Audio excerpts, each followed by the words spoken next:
Beneath the bridge.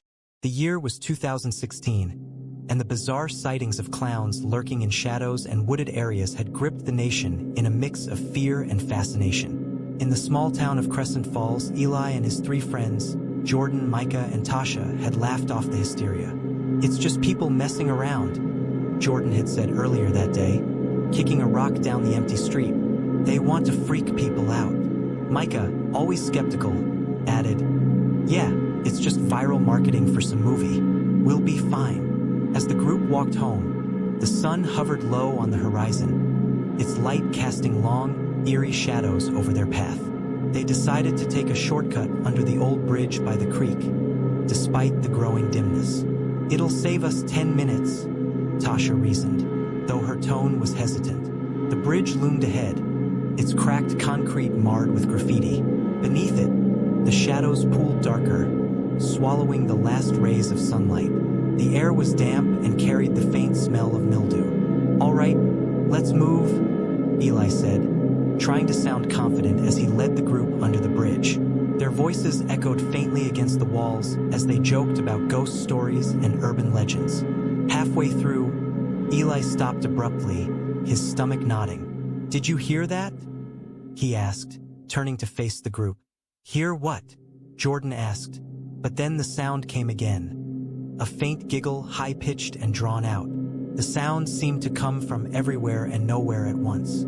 The group froze. From the shadows ahead, a figure stepped into the fading light. The first thing they noticed was the mask. A bright white clown face, smeared with exaggerated red lips and black diamonds around the eyes. The second was the weapon, a gleaming handgun gripped tightly in the figure's gloved hand. "Evening, kids," the clown said, its voice unnervingly cheerful. "Out for a stroll?" Tasha let out a gasp, and Micah instinctively stepped in front of her. "Look, man," he said, trying to keep his voice steady. "We don't want any trouble." The clown tilted its head, as if considering. "Trouble? Trouble's already here," it said, giggling again. The sound was cold, mechanical, almost rehearsed. Eli's heart pounded as he looked for a way out, but the bridge walls boxed them in. The clown took a step closer, raising the gun. "Let's play a game," it said. "Who's the fastest?" "Run!" Eli shouted, grabbing Tasha's arm. The group broke into a sprint, but before they could make it 10 feet, the gunshot echoed like thunder beneath the bridge. Eli turned just in time to see Jordan collapse to the ground, blood pooling beneath him. "Jordan!" Tasha screamed, trying to turn back, but Eli yanked her forward. "Keep running!" The clown's laughter followed them as they scrambled out from under the bridge, stumbling over rocks and roots. When they finally reached the safety of the main road, Eli turned back, his chest heaving. The bridge stood silent and still, the clown nowhere eye. Circle of Death. Chester had always been fascinated by amusement parks. The vibrant lights, the hum of carnival games, and the thrill of towering coasters filled him with a childlike wonder. That evening, he and his girlfriend Taylor decided to visit the newly reopened Crescent Amusement Park, a place whispered about for its strange past. "You have to try the Circle of Death," Taylor said, pointing to the looming coaster with a gleam in her eye. It was infamous for its dark tunnel, a pitch-black, twisting stretch where no light entered and no one quite remembered the experience once they exited. "Why not?" Chester grinned, always eager to impress her. The line moved quickly, and soon they were strapped into their seats, the metal bar locking them in place. The ride began with the usual clicks of a climbing track, but as the car plunged into the blackness of the tunnel, everything changed. The air grew oppressively heavy, and the sounds of the coaster's wheels faded into an eerie silence.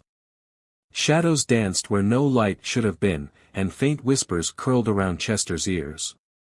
When the ride emerged into the light and came to a stop, he felt disoriented, as though he'd been dreaming. "That was insane," Taylor said, her voice shaky but excited. Chester nodded, but something gnawed at the back of his mind, a vague, unsettling feeling he couldn't place. As they walked through the park, the world seemed to tilt. The colors of the rides and booths bled together, creating a sickening kaleidoscope. Chester blinked, but the warped images persisted. Then, out of nowhere, the coaster reappeared before them. "Didn't we already?" Chester began, but Taylor was already climbing back into a car. He followed her, confusion gripping his mind as the restraints locked them in again. The ride plunged back into the darkness, and this time, the whispers were louder. Chester swore he could feel cold hands brushing against his arms and neck. Suddenly, a guttural scream ripped through the black void, and he realized it was his own. The coaster ground to a halt, but when he looked around, they were no longer on the ride. They were standing in the middle of the park, surrounded by a gawking crowd. Taylor was screaming uncontrollably, clawing at her arms as though something was crawling beneath her skin. Chester's vision swam as he collapsed, the world fading to black. When he opened his eyes, he was in a stark white room. The fluorescent lights above him buzzed faintly. He tried to sit up, but his body felt heavy, restrained. Taylor was beside him, wide-eyed and trembling. "What happened?" she whispered. Before Chester could answer, a doctor loomed over him, wearing a surgical mask and gloves smeared with red. Chester's head throbbed as the doctor's words blurred into an incomprehensible drone. He caught glimpses of metal instruments and gloved hands pressing into his skull. Taylor screamed, her voice cracking. "This isn't real. It can't be real." The room.